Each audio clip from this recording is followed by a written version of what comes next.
Heureux de vous revoir dans notre page Mystère révélé. Je vous remercie d'aimer et de partager cette œuvre. Que Dieu vous élève. Alors, poursuivons rapidement notre concept. Aujourd'hui, nous parlerons d'un autre sujet encore très intéressant, car il est indispensable à tout un chacun d'être sur la bonne voie et non être dans la confusion. Nous savons tous que, par un seul homme, est venu le péché dans le monde, et par un seul homme est venu le salut pour tous. Rassurez-vous, quand je parle de l'homme par qui le péché est répandu, je parle d'Adam et Ève. Ne formant qu'une seule chair, sont le premier homme, et qui nous a engendrés. Et quand je parle d'homme qui apporte le salut, je parle tout simplement de Jésus-Christ, qui est mort sur la croix du Calvaire, et ressuscité d'entre les morts pour son innocence et son espérance en Dieu. Et par son sang versé, nous avons reçu l'expiation de nos péchés.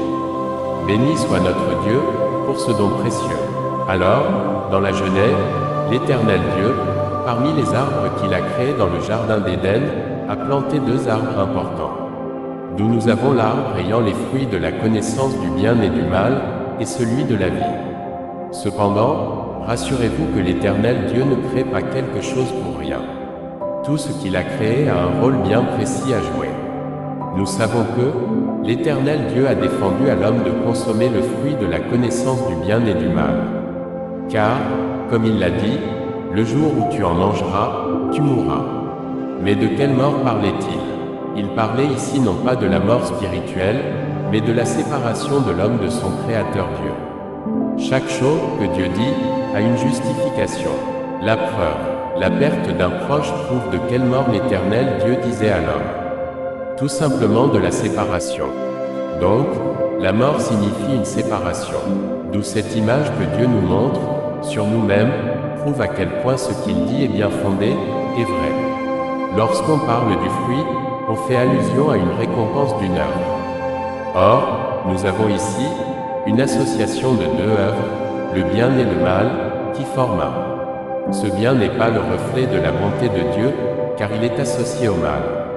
En Dieu ne se trouve point de mal, mais de justice. Ce qui veut dire que le fruit de la connaissance du bien et du mal est tout simplement la récompense de l'homme pour son non-alignement au commandement de Dieu. Et ce qui automatiquement engendre sa malédiction. Maintenant, pourquoi l'Éternel Dieu a-t-il planté l'arbre de la vie et celui du bien et du mal?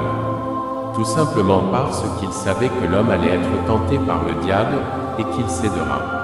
S'il a laissé cette tentation, c'est pour premièrement, voir le degré d'amour de l'homme envers lui, et deuxièmement, pour justifier par là, la raison pour laquelle il avait planté ces deux arbres. L'intention du diable était que l'homme voit Dieu étant le mal, et lui étant le bien.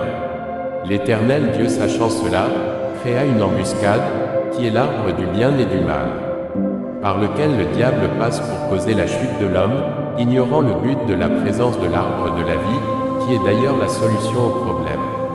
Car le diable savait que, si l'homme consommait ce fruit, automatiquement, il devait progressivement minimiser et rejeter Dieu, et ce qui serait une bonne porte ouverte au diable, d'entrer et de contrôler l'homme. Malgré la désobéissance de l'homme, l'Éternel Dieu a plutôt continué à prendre soin de lui.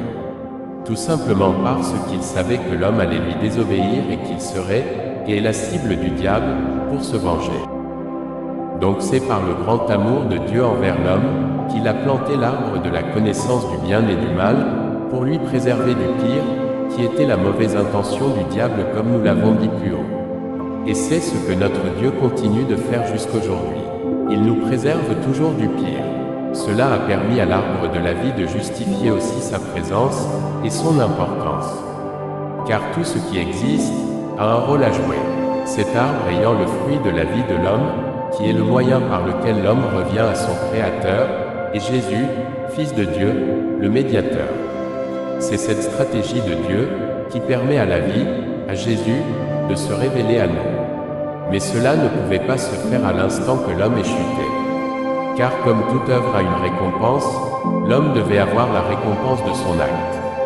D'où sa malédiction, qui est ce fruit que Dieu ne voulait pas que l'homme consomme. Regardez à quel point Dieu nous aime. Ce temps de souffrance représente la saison de production de l'arbre de la condamnation, pour attendre celui de la rédemption. Voilà pourquoi l'Éternel Dieu chassa l'homme du jardin d'Éden, pour l'empêcher de consommer de l'arbre de la vie, pour avoir une éternelle condamnation. Or, cela serait un désordre, car chaque chose a un temps. Enfin, la saison de production de l'arbre de la rédemption, qui est l'arbre de la vie, est arrivée. Et qui est la venue du Fils de Dieu, Jésus. Heureux celui qui en consommera de ses fruits pendant qu'il est temps. Car, bientôt sa saison passera. Et c'est ici qu'il y aura la souffrance éternelle. Consommez ses fruits pendant qu'il est temps, car bientôt sa saison s'achèvera. Consommons ses fruits pour avoir en elle la vie et le bonheur éternel. Rendons donc grâce à Dieu, car il nous a aimés depuis le commencement. Et nous a clarifié cela par son précieux don, Jésus-Christ, qui est notre chemin, notre vérité et notre vie. Voilà pourquoi nous devons vraiment donner notre vie à Jésus, afin de quitter de la condamnation à la rédemption. Car celui qui vit la vie du fruit de la désobéissance, vit la mort ou la séparation d'avec Dieu, qui conduit à la condamnation. Car ce fruit a pour arbre le péché, et pour terre ferme, la rébellion. Or, celui qui vit la vie du fruit de l'obéissance, vit l'union avec Dieu, qui conduit à l'élévation. Car ce fruit a pour arbre l'humilité, et pour terre ferme, la soumission. C'est ici la vie de notre Seigneur et Sauveur Jésus, que nous devons suivre. C'est pourquoi il a lui-même dit, « Je suis le chemin, la vérité et la vie. Nul ne vient au Père que par moi. » Alors, mes frères et sœurs, c'est tout pour aujourd'hui.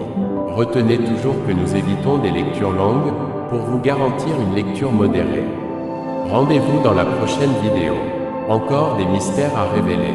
Que Dieu vous bénisse.